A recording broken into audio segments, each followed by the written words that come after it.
They arrested a man in Oregon for using this 800-year-old heating method on his own property. The government called it illegal, but medieval peasants heated entire villages with it for pennies. What makes this ancient technique so dangerous that modern authorities will literally jail you for it? And why are energy companies spending millions to keep you from discovering what your ancestors knew by heart? You know what's funny about government energy policies? They're always pushing the latest expensive solutions while completely ignoring heating technology that kept people toasty for over 1,000 years. Makes sense, right? Hard to tax ancient Roman engineering. The hypocaust system was basically the medieval world's version of underfloor heating, except it worked without a single electric bill. Picture this. While your neighbors were huddling around smoky fires like cavemen, smart homeowners were walking barefoot on warm floors in the dead of winter. Talk about living the dream. Here's how these genius contraptions worked. Romans built a network of hollow spaces under their floors, kind of like creating a secret basement for hot air. They'd light a fire in a special furnace room, and the warm air would travel through these hidden channels, heating the floor from below. The whole house became one giant radiator. But here's where it gets interesting. Medieval folks didn't just copy the Romans and call it a day. They actually improved the system for bathhouses and some wealthy homes throughout the Middle Ages. These weren't your typical throw another log on the fire people. They understood thermal dynamics better than half the contractors I know today.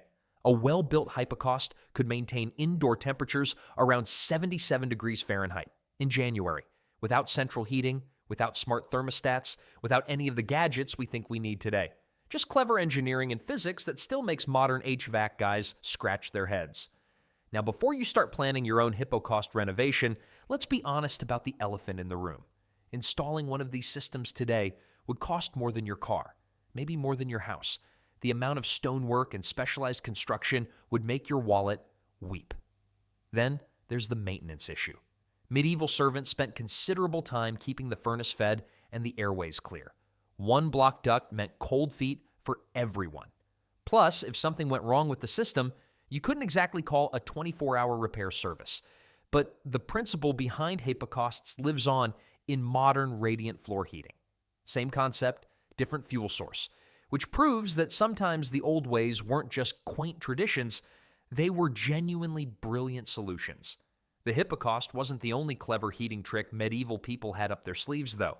Wait until you hear about what they did with fireplaces that would make your living room setup look absolutely primitive. The medieval fireplace wasn't just a heating source, it was the beating heart of every home. These massive stone structures dominated entire walls, and I'm talking seriously massive here. Some castle fireplaces were so enormous you could literally park a small car inside them. Well, if they had cars back then. But here's what makes medieval fireplaces genius compared to their predecessors. Before these beauties showed up, people heated their homes with fire pits right in the middle of the room. The smoke? It just hung around like that one relative who overstays their welcome at Christmas dinner. Eventually, maybe, some of it would drift out through holes in the roof. Then came the breakthrough that changed everything. Medieval builders figured out how to attach proper chimneys to their fireplaces. Suddenly, smoke had a designated exit route instead of just wandering around the house like a lost tourist. These fireplaces burned logs that were often 6 to 8 feet long. The servants would literally drag entire tree trunks into the great halls. Makes your modern gas fireplace look pretty wimpy, doesn't it? Here's where things get interesting, though. While these fireplaces looked impressive and provided decent heat, they were about as efficient as a screen door on a submarine. Most of the heat went straight up the chimney along with the smoke. Medieval folks were essentially heating the great outdoors while trying to warm their homes. The really clever part was how families organized their entire lives around these hearths. Cooking happened here, storytelling happened here. Important conversations, business deals, even marriage proposals, all centered around the fireplace. It was like having your kitchen, living room, and office all rolled into one smoky, crackling centerpiece. And the maintenance? Let's just say chimney sweeps earned their money the hard way. These chimneys needed constant cleaning, or you'd risk chimney fires that could burn down entire buildings. The wealthy could afford multiple fireplaces throughout their homes, but most families made do with one central hearth. During winter, everyone huddled around this single source of warmth like medieval penguins. What's fascinating is how much skill went into building these fireplaces. The stonework had to be perfect, the chimney angles precisely calculated. Get it wrong, and you'd either fill your house with smoke or create a fire hazard. But even these impressive heating systems had their limitations, especially when it came to heating larger spaces efficiently. That's where medieval builders got really creative with their next innovation. You know what's fascinating about medieval architects? They figured out passive solar heating centuries before we slapped the fancy name on it.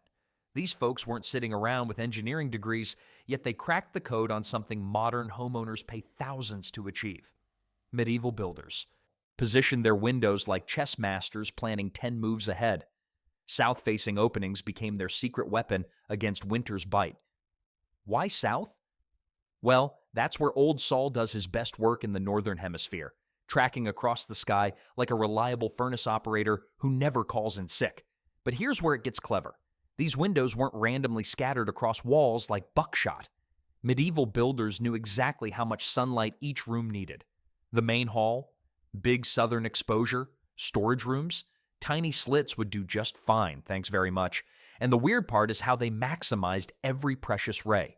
Stone walls acted like massive batteries, soaking up heat during sunny days and slowly releasing it when darkness fell. Smart as a whip, really. Your medieval ancestor basically lived inside a solar collector without knowing the physics behind it. Now, before you start thinking these folks had it all figured out, let's talk about the elephant in the room. Glass was rarer than hen's teeth back then. Most windows were just holes in walls, maybe covered with oiled cloth if you were lucky. Makes sense, right? All that lovely solar gain during the day vanished faster than free beer at a wedding once the sun went down. Some wealthy families could afford actual glass, but even then it was thicker than a phone book and about as clear as muddy water. Still, any barrier beat having your curtains flap like surrender flags in a winter gale. The really brilliant part? Medieval builders understood thermal mass without ever hearing the term. Those thick stone walls and floors weren't just structural elements. They were heat storage systems that would make modern engineers weep with envy. But southern windows were just one piece of a much larger puzzle. What happens when the sun goes down and those stone walls start giving up their stored heat? Well, that's when medieval ingenuity really had to shine. The next heating method they developed was so portable and flexible it could follow you from room to room like a faithful dog. And it burned hot enough to make you forget winter existed. Now here's where medieval heating gets really clever. While everyone else was stuck next to their massive stone fireplaces, the smart folks figured out something brilliant: portable heat. Charcoal braziers were basically the medieval equivalent of those space heaters your neighbor keeps moving from room to room. Except instead of plugging into a wall, these babies burned charcoal in a metal bowl or basin that you could carry wherever you needed warmth most. The genius was in their flexibility. Got guests coming over? Move the brazier to the main hall. Feeling chilly while working in your study? Drag it right over. It's like having a campfire that follows you around the house, minus the s'mores. Medieval inns absolutely loved these things. Travel back then meant arriving half-frozen after riding through sleet for hours. Innkeepers would greet you with a warm brazier in your room, the medieval version of five-star service. Some of these portable heaters could pump out serious warmth for 6 to 8 hours on a single load of charcoal. But here's the catch that would make any modern safety inspector faint. These things produce carbon monoxide like a vintage car with a broken exhaust.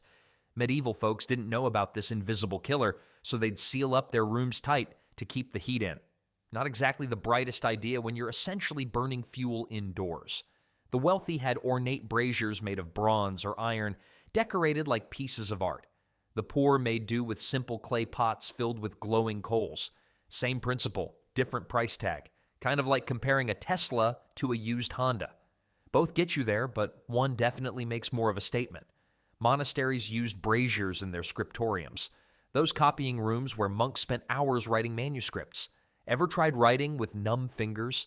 These portable heaters kept the monks productive even when winter turned their stone buildings into ice boxes. The really smart medieval households had multiple braziers of different sizes. Small ones for personal warming, larger ones for heating entire rooms. They'd move them around like a chess game of comfort throughout the day. What's fascinating is how this simple technology required constant attention. Someone had to tend the coals, add fuel, and move the brazier around. It was like having a pet that happened to provide heat instead of unconditional love. Then there's something even more ingenious that medieval builders discovered, but this one required thinking bigger than portable solutions. Medieval builders stumbled onto something brilliant when they created the stoveroom. These weren't your grandmother's living rooms with a space heater tucked in the corner. No, sir. They built entire chambers designed around one iron beast of a stove, engineered to trap every last wisp of warmth like a miser hoarding pennies. The concept sounds almost claustrophobic by today's standards, but it worked like a charm.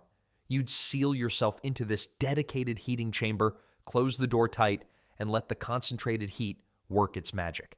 The iron stove would pump out consistent warmth that couldn't escape through drafty hallways or under loose door frames. Makes sense, right? Here's where medieval engineering gets sneaky. They position these rooms strategically, often connecting them to sleeping quarters through shared walls. The heated wall would radiate warmth into the bedroom all night long. Talk about medieval central heating. Some clever builders even installed rudimentary air circulation systems using small vents near the ceiling. But here's the catch, and there's always a catch with medieval solutions. Your mobility was shot. Want to grab something from the kitchen? You'd better bundle up because stepping outside that heated sanctuary meant instant Arctic shock. The temperature difference could knock your socks off faster than a bad medieval joke. The iron stoves themselves were works of art. Blacksmiths crafted them with thick walls that absorbed heat during the day and released it slowly through the night. Some of these beauties weighed more than a small horse and took half a day to heat up properly. Once they got going, though, pure bliss. Travelers' journals from the 1400s rave about encountering these heated havens. One German merchant wrote that stepping into a properly warmed stoveroom felt like entering the belly of a friendly dragon. Not exactly poetry, but you get the idea. Well, here's what's fascinating. Some alpine regions never abandoned this concept. You can still find traditional stoverooms tucked into mountain villages across Austria and Switzerland. They've refined the ventilation and added modern safety features, but the core principle remains unchanged. The medieval stoveroom proves that sometimes the best solution is the simplest one. Create a small sealed space, heat it efficiently, enjoy the results. Speaking of efficient heating solutions, medieval folks discovered that the warmest rooms weren't always the ones with the biggest fires. Sometimes the coziest spots came from the most unexpected sources. Now here's something that might make modern homeowners raise an eyebrow. Medieval families didn't just share their homes with relatives, they bunked up with their cows, sheep, and pigs during winter months. Makes sense, right? Every warm body was essentially a walking, breathing heater.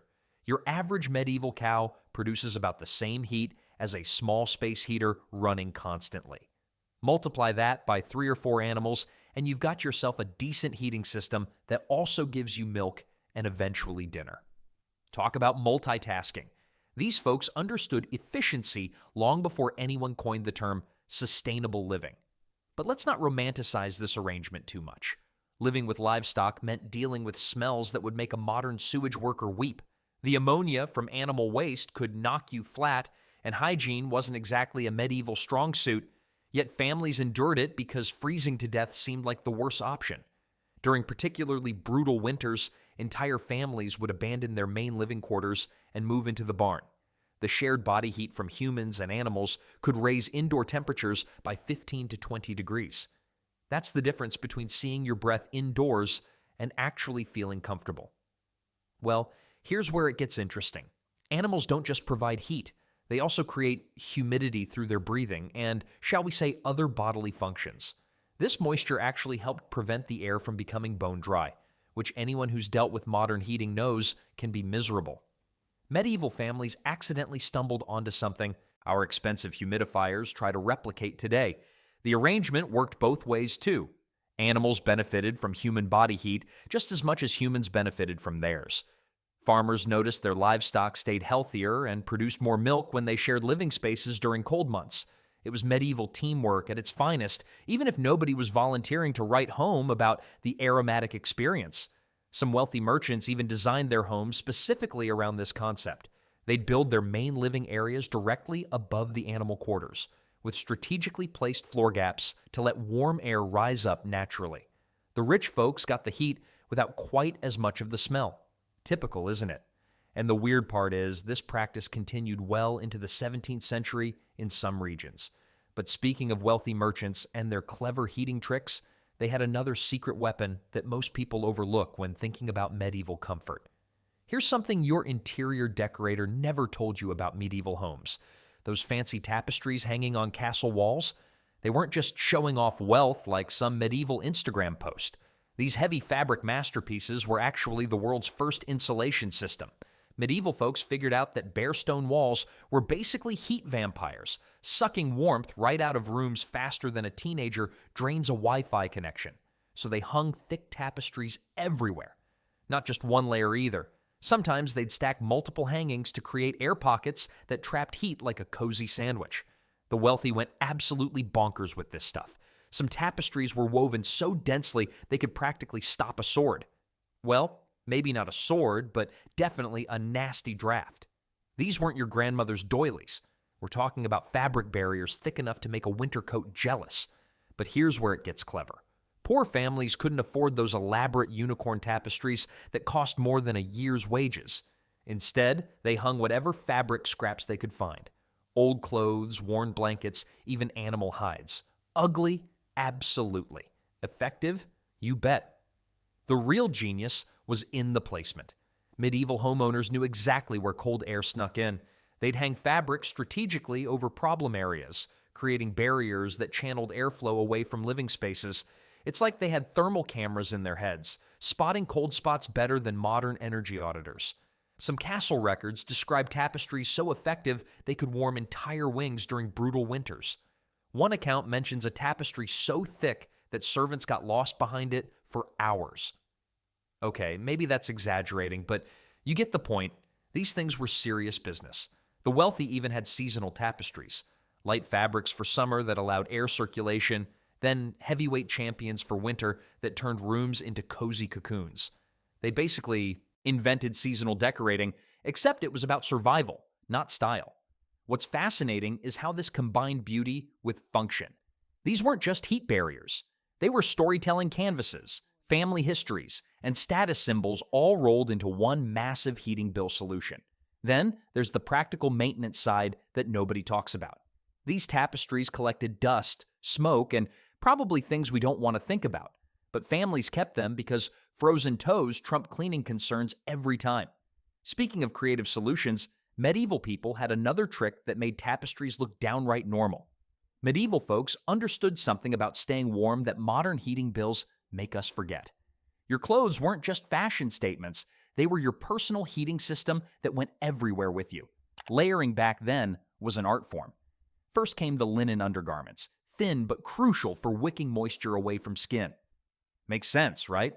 Wet skin in winter is like trying to stay warm with ice cubes in your pockets.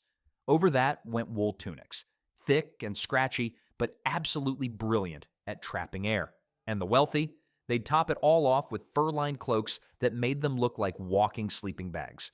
But here's where it gets clever. Medieval people didn't just pile on random layers like your uncle at a football game. They understood thermal dynamics better than most people realize. Wool stayed warm even when damp, perfect for those drafty castles where humidity was higher than a teenager's cell phone bill. The real genius was in the sleeves. Long flowing sleeves weren't just for dramatic effect during royal proclamations. They created pockets of warm air that moved with you like portable heat chambers. Women would tuck their hands into opposite sleeves, creating a built-in hand warmer that would make modern pocket heaters jealous. Well, there's also the fascinating matter of medieval socks. They wore multiple pairs, sometimes 3 or 4, made from different materials. The inner layer was soft linen, middle layers were wool, and the outer layer was often made from felted wool so thick it could stop a sword.